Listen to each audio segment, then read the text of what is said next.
जय हो माता रानी की। हेलो दोस्तों, आज हम आपके सामने प्रस्तुत करने जा रहे हैं दुर्गा सप्तशती का 11वां अध्याय हिंदी में। देवताओं द्वारा देवी की स्तुति तथा देवी द्वारा देवताओं को वरदान।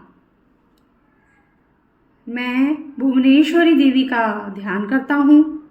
उनके श्री अंगों की आभा प्रभात काल के सूर्य के समान है और मस्तक पर चंद्रमा का मुकुट है।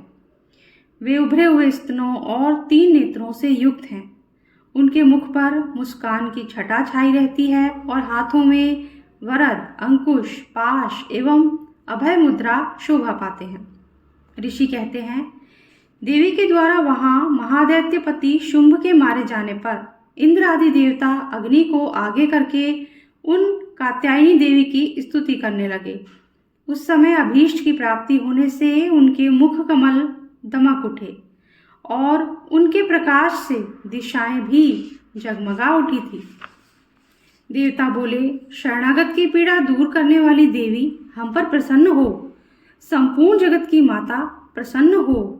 विश्वेश्वरी, विश्व की रक्षा करो। देवी, तुम ही चराचर जगत की अधीश्वरी हो।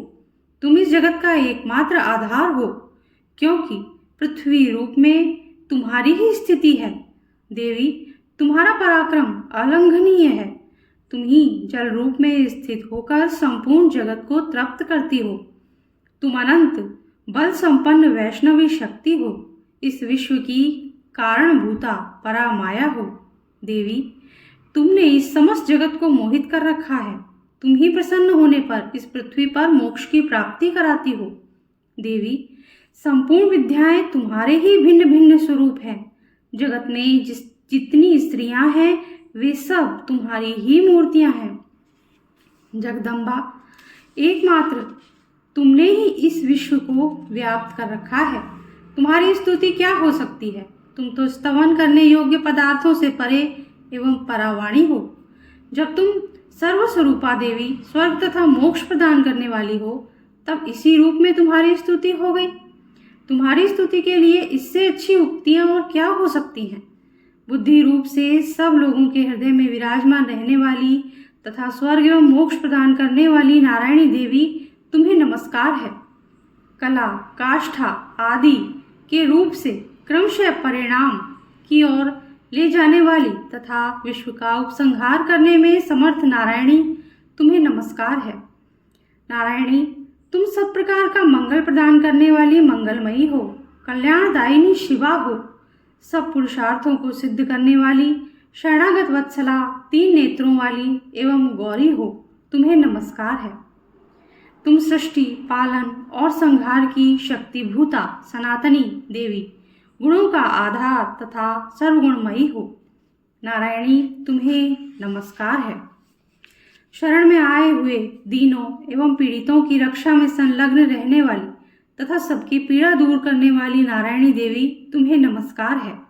नारायणी, तुम ब्रह्माणी का रूप धारण करके हंसों से जुते हुए विमान पर बैठती तथा कुश मिश्रित जल छिड़कती रहती हो। तुम्हें नमस्कार है। माहेश्वरी रूप से त्रिशूल, चंद्रमा एवं सर्प को धारण करने वाली तथा महान वृषभ की पीठ पर बैठने वाली नारायणी देवी, तुम्हें नमस्कार है। मोरों और मुर्गों से घिरी रहने वाली तथा महाशक्ति धारण करने वाली कौमारी रूप धारिणी निष्पापे नारायणी, तुम्हें नमस्कार है। शंख, चक्र, गदा और शांग धनुष रूप उत्तम आयुधों को धारण करने वाली वैष्णवी शक्ति रूपा नारायणी, तुम प्रसन्न हो। तुम्हें नमस्कार है। हाथ में भयानक महाचक्र लिए और दाढ़ों पर धरती को उठाए वाराही रूप धारिणी कल्याणमयी नारायणी, तुम्हें नमस्कार है। भयंकर नृसिंह रूप के से दैत्यों के वध के लिए उद्योग करने वाली तथा त्रिभुवन की रक्षा में संलग्न रहने वाली नारायणी, तुम्हें नमस्कार है। मस्तक पर किरीट और हाथों में महावज्र धारण करने वाली, सहस्त्र नेत्रों के कारण उद्दीप्त दिखाई देने वाली और वृत्तासुर के प्राणों का अपहरण करने वाली इंद्र शक्ति रूपा नारायणी देवी, तुम्हें नमस्कार है। शिवदूती रूप से दैत्यों की महती सेना का संहार करने वाली, भयंकर रूप धारण तथा विकट गर्जना करने वाली नारायणी तुम्हें नमस्कार है। दाढ़ों के कारण विकराल मुख वाली मुंडमाला से विभूषित मुंडमर्दिनी चामुंडा रूपा नारायणी तुम्हें नमस्कार है। लक्ष्मी, लज्जा, महाविद्या, श्रद्धा, पुष्टि, स्वधा, ध्रुवा, महारात्रि तथा महाअविद्या रूपा नारायणी तुम्हें नमस्कार है। मेधा, सरस्वती, वरा, भूति, बाभ्रवी, तामसी, नियता तथा ईशा रूपिणी नारायणी तुम्हें नमस्कार है। सर्वस्वरूपा, सर्वेश्वरी तथा सब प्रकार की शक्तियों से संपन्न दिव्य रूपा दुर्गे देवी, सब भयों से हमारी रक्षा करो, तुम्हें नमस्कार है। कात्यायनी, यह 3 लोचनों से विभूषित तुम्हारा सौम्य मुख सब प्रकार के भयों से हमारी रक्षा करे, तुम्हें नमस्कार है। भद्रकाली, ज्वालाओं के कारण विकराल प्रतीत होने वाला अत्यंत भयंकर और समस्त असुरों का संहार करने वाला तुम्हारा त्रिशूल भय से हमें बचाए, तुम्हें नमस्कार है। देवी, जो अपनी ध्वनि से संपूर्ण जगत को व्याप्त करके दैत्यों के तेज नष्ट किए देता है, वह तुम्हारा घंटा हम लोगों की पापों से उसी प्रकार रक्षा करे जैसे माता अपने पुत्रों की बुरे कर्मों से रक्षा करती है। चंडिके, तुम्हारे हाथों में सुशोभित खड्ग जो असुरों के रक्त और चर्बी से चर्चित है, हमारा मंगल करे, हम तुम्हें नमस्कार करते हैं। देवी, तुम प्रसन्न होने पर सब रोगों को नष्ट कर देती हो और कुपित होने पर मनोवांछित सभी कामनाओं का नाश कर देती हो। जो लोग तुम्हारी शरण में जा चुके हैं उन पर विपत्ति तो आती ही नहीं। तुम्हारी शरण में गए हुए मनुष्य दूसरों की शरण देने वाले हो जाते हैं।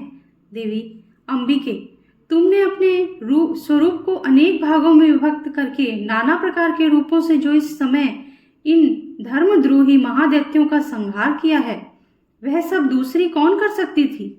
विद्याओं में, ज्ञान को प्रकाशित करने वाले शास्त्रों में तथा आदि वाक्यों में तुम्हारे सिवा और किसका वर्णन है, तथा तुमको छोड़कर दूसरी कौन ऐसी शक्ति है जो इस विश्व को अज्ञानमय घोर अंधकार से परिपूर्ण ममता रूपी गड्ढे में निरंतर भटका रही हो। जहाँ राक्षस, जहाँ भयंकर विष वाले सर्प, जहाँ शत्रु, जहाँ लुटेरों की सेना और जहाँ दवानल हो, वहाँ तथा समुद्र के बीच में भी साथ रहकर तुम विश्व की रक्षा करती हो। विश्वेश्वरी, तुम विश्व का पालन करती हो, विश्व रूपा हो, इसलिए संपूर्ण विश्व को धारण करती हो। तुम भगवान विश्वनाथ की भी वंदनीया हो। जो लोग भक्ति पूर्वक तुम्हारे सामने मस्तक झुकाते हैं, वे संपूर्ण विश्व को आश्रय देने वाले होते हैं। देवी प्रसन्न हो, जैसे इस समय असुरों का वध करके तुमने शीघ्र ही हमारी रक्षा की है, उसी प्रकार सदा हमें शत्रुओं के भय से बचाओ। संपूर्ण जगत का पाप नष्ट कर दो और उत्पात एवं पापों के फलस्वरूप प्राप्त होने वाले महामारी आदि बड़े बड़े उपद्रवों को शीघ्र दूर करो। विश्व की पीड़ा दूर करने वाली देवी, हम तुम्हारे चरणों पर पड़े हुए हैं, हम पर प्रसन्न हो। त्रिलोक निवासियों की पूजनीया परमेश्वरी, सब लोगों को वरदान दो। देवी बोली, देवताओं, मैं वर देने को तैयार हूँ। तुम्हारे मन में जिसकी इच्छा हो वह वर मांग लो। संसार के लिए उस उपकारक वर को मैं अवश्य दूंगी। देवता बोले, सर्वेश्वरी, तुम इसी प्रकार तीनों लोगों की समस्त बाधाओं को शांत करो और हमारे शत्रुओं का नाश करती रहो। देवी बोली, देवताओं, वैवस्वत मनवंतर के 28वें युग में शुंभ और निशुंभ नाम के 2 अन्य महादैत्य उत्पन्न होंगे। तब मैं नंदगोप के घर में उनकी पत्नी यशोदा के गर्भ से अवतीर्ण हो विंध्याचल में जाकर रहूंगी और उक्त दोनों असुरों का नाश करूंगी। फिर अत्यंत भयंकर रूप से पृथ्वी पर अवतार ले मैं वैप्रचित्त नाम वाले दानवों का वध करूंगी। उन भयंकर महादैत्यों को भक्षण करते समय मेरे दांत अनार के फूल की भांति लाल हो जाएंगे। तब स्वर्ग में देवता और मर्त्यलोक में मनुष्य सदा मेरी स्तुति करते हुए मुझे रक्तदंतिका कहेंगे। फिर जब पृथ्वी पर 100 वर्षों के लिए वर्षा रुक जाएगी और पानी का अभाव हो जाएगा उस समय मुनियों के स्तवन करने पर मैं पृथ्वी पर अयोनिजा रूप में प्रकट होंगी और 100 नेत्रों से मुनियों को देखूंगी। अतः मनुष्य शताक्षी इस नाम से मेरा कीर्तन करेंगे। देवताओं, उस समय मैं अपने शरीर से उत्पन्न हुए शाकों द्वारा समस्त संसार का भरण पोषण करूंगी। जब तक वर्षा नहीं होगी तब तक वे शाक ही सबके प्राणों की रक्षा करेंगे। ऐसा करने के कारण पृथ्वी पर शाकंभरी के नाम से मेरी ख्याति होगी। उसी अवतार में मैं दुर्गम नामक महादैत्य का वध भी करूंगी। इससे मेरा नाम दुर्गा देवी के रूप में प्रसिद्ध होगा। फिर मैं जब भीम रूप धारण करके मुनियों की रक्षा के लिए हिमालय पर रहने वाले राक्षसों का भक्षण करूंगी, उस समय सब मुनि भक्ति से नतमस्तक होकर मेरी स्तुति करेंगे। तब मेरा नाम भीमा देवी के रूप में विख्यात होगा। जब अरुण नामक दैत्य 3 लोकों में भारी उपद्रव मचाएगा, तब मैं तीनों लोकों का हित करने के लिए 6 पैरों वाले असंख्य भ्रमरों का रूप धारण करके उस महादैत्य का वध करूंगी। उस समय सब लोग भ्रामरी के नाम से चारों ओर मेरी स्तुति करेंगे।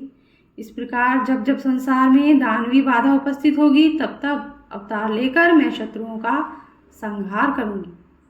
इस प्रकार श्री मार्कंडेय पुराण में सावर्णिक मनवंतर की कथा के अंतर्गत देवी महात्म्य में देवी स्तुति नामक 11वां अध्याय पूरा हुआ। अगर आपको अच्छा लगा हो तो जल्दी से लाइक कर दीजिए, और अगर चैनल को सब्सक्राइब नहीं किया है तो सब्सक्राइब कर दीजिए, बेल आइकन प्रेस कर दीजिए, ताकि हमारे आगे आने वाले वीडियोस के नोटिफिकेशन भी आपको आसानी से मिल सके। Thank you. जय माता दी।